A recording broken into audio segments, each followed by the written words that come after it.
Hi, I'm Armin, and wait, hold on one second.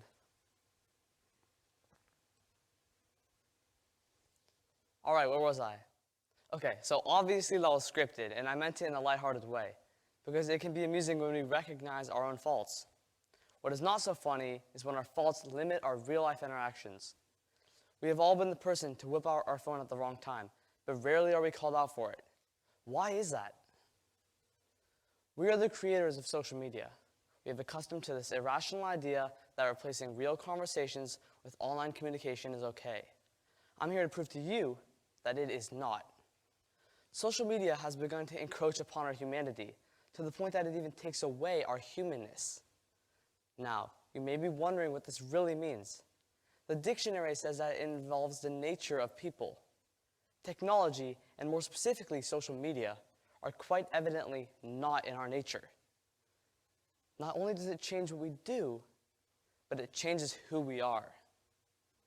The instant you were born, were you inclined to send a snap to your friend or to cry, looking into your mom's eyes? The name social media also messes with our minds a little, and making us think that what we are doing is social. In reality, it is the polar opposite. In order to identify how social media brought us here, we need to examine our past. So let me give you a brief overview of how social media came to be. The first recognizable source of social media was 6 Degrees, founded by Andrew Weinreich in 1997, aiming to help friends communicate in a more convenient way, online. The first renowned source of social media, Facebook, was launched 7 years later by Mark Zuckerberg.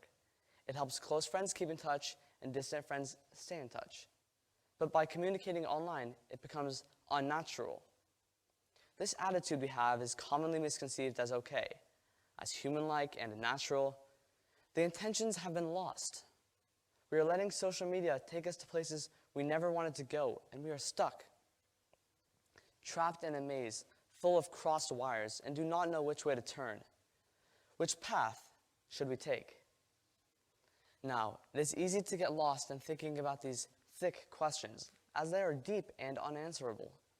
On the contrary, I feel that smaller and easier questions can help us see the issue from above. I asked many of you this spring via a survey a couple of thin and answerable questions to help us see from a broader scope.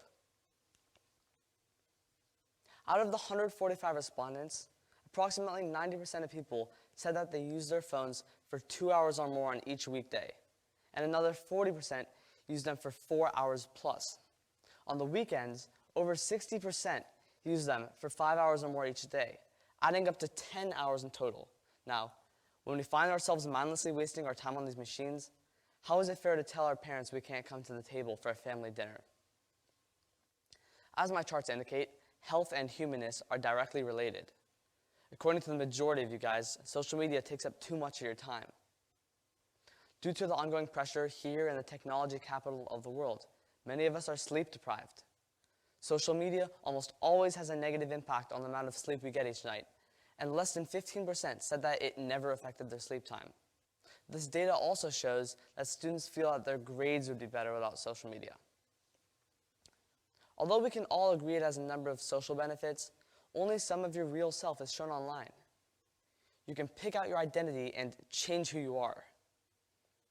Online interactions have become junk food for our brains and have us hooked.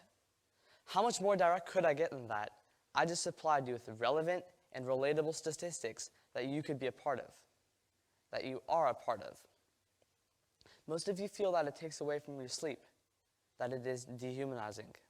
Cal Newport, a professor at Georgetown University, states that there is a growing amount of research telling us that if you spend your day in a state of fragmented attention to take quick glances or just check your phone, it can permanently reduce your capacity for concentration.